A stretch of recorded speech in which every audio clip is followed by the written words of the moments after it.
Depuis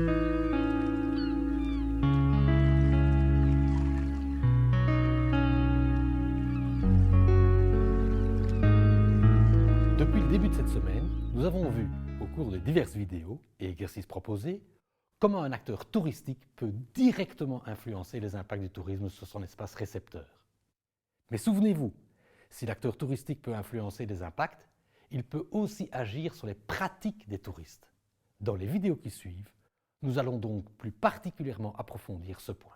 Commençons dans cette vidéo par nous intéresser aux moyens dont l'opérateur dispose pour sensibiliser le touriste. Il faut être conscient que les opérateurs touristiques, les sensibilisateurs, doivent d'abord avoir fait tout ce qui était en leur pouvoir pour améliorer la durabilité, avant de demander au touriste lui-même d'agir. Cela rend sa demande plus légitime. Cette idée, si elle paraît évidente, est pourtant loin d'être acquise. Une étude que nous avons menée dans les parcs naturels wallons montre, comme l'illustre ce graphique, qu'une grande majorité, 69%, des opérateurs touristiques pensent que l'amélioration environnementale dépend principalement et avant tout du comportement approprié des touristes. Or, nous avons pu observer que ces mêmes acteurs ne sont pas particulièrement actifs dans l'amélioration continue et peu sont labellisés. Comme vous l'aurez compris, l'action du touriste doit être, au fond, le dernier maillon de la chaîne, après toutes les actions possibles des professionnels. Il existe plusieurs manières d'influencer le comportement du touriste, notamment en l'encourageant financièrement, par des taxes ou des subsides, en le contraignant par des réglementations ou des punitions, ou encore par la psychologie sociale. Penchons-nous sur cette dernière méthode. Une première façon de faire est de convaincre par la communication. On parle plus souvent de sensibilisation. La sensibilisation, c'est utiliser la communication pour que l'autre change quelque chose, le plus souvent son comportement, en modifiant d'abord ses croyances ou ses connaissances. Celui qui veut sensibiliser doit communiquer 3 éléments qui sont des conditions nécessaires au changement. Quoi changer, comment changer et pourquoi changer. Ces 3 éléments vont motiver au changement. On constate cependant que la motivation au changement ne suffit pas à changer. Chacun développe en effet ses résistances au changement, notamment ses croyances limitantes. De plus, le coût psychologique du changement peut paraître trop important. Par exemple, adopter des bouteilles consignées lors de balades peut paraître trop encombrant, lourd, en bref, trop peu confortable, comparé à l'habitude des bouteilles jetables. Revenons sur la question « quoi changer ?» et postulons qu'on veut changer les attitudes, donc les croyances et les préférences.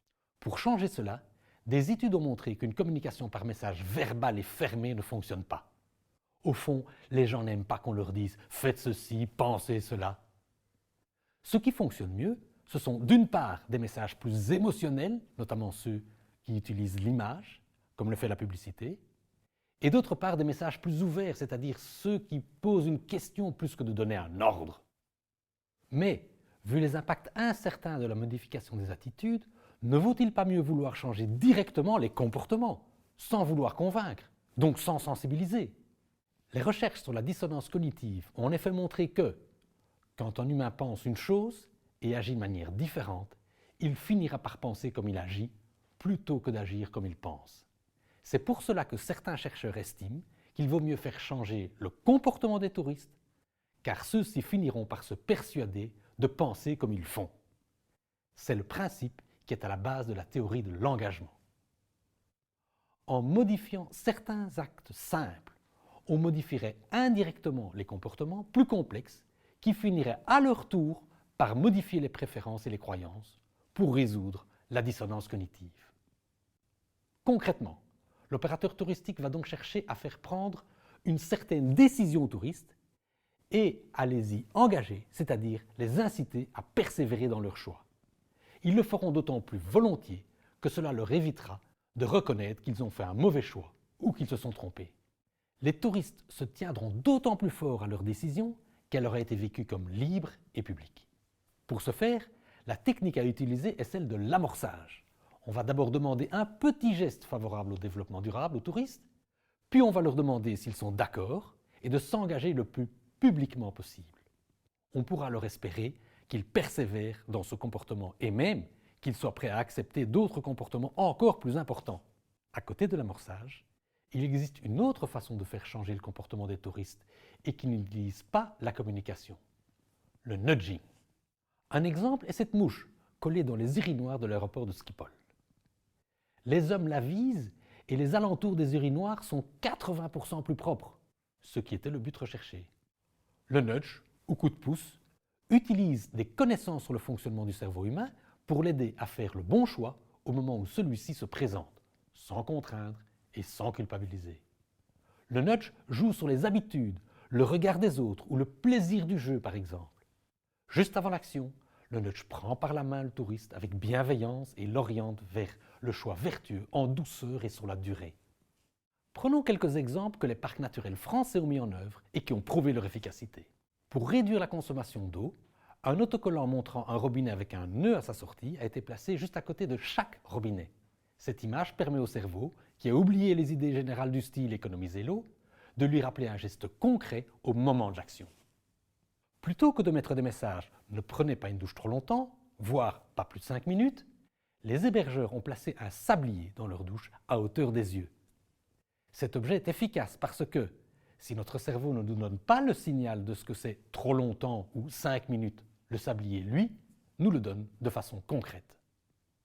Lorsqu'on utilise des toilettes double flux, notre cerveau a tendance à choisir le plus gros bouton, car il n'associe pas le geste à la conséquence. Il se contente d'aller vers le plus visible, c'est-à-dire le plus gros bouton. Placer des autocollants 3 litres ou 6 litres en face de chaque bouton remédie à ce problème en nous faisant conscientiser la conséquence de notre geste. On connaît, dans les salles de bain des hôtels, les petits écriteaux qui disent « Pour économiser l'eau, merci de réutiliser votre serviette ». Il apparaît qu'au final, 35% des touristes s'y conforment. Si on modifie le message en disant que 75% des personnes dans cet hôtel ont participé à la campagne, cela augmente la participation de 10%. Ce nudge utilise notamment le mécanisme inconscient de conformité sociale. Synthétisons. Vous voulez que le touriste participe à des actions de durabilité? Si vous voulez passer par la sensibilisation, évitez de lui donner des ordres et évitez les démonstrations. Passez plutôt par l'émotion en utilisant des images et posez-lui des questions. Si la sensibilisation n'est pas indispensable, alors vous avez 2 possibilités. Premièrement, vous pouvez utiliser l'approche de l'engagement. Elle consiste à faire un geste simple et facile, à donner l'impression de le faire librement et à rendre l'engagement public. Le touriste sera alors pris dans l'escalade de l'engagement. Cette méthode est efficace, mais nécessite d'être présent à côté du touriste. Deuxièmement, vous pouvez utiliser le nudging. Il s'agit d'utiliser le fonctionnement du cerveau pour lui faire les bons choix. C'est une méthode efficace pour orienter les gestes que nous faisons machinalement et qui nécessite peu de moyens. Dans la vidéo suivante, nous parlerons de mobilité, qui elle aussi nécessite la participation du touriste.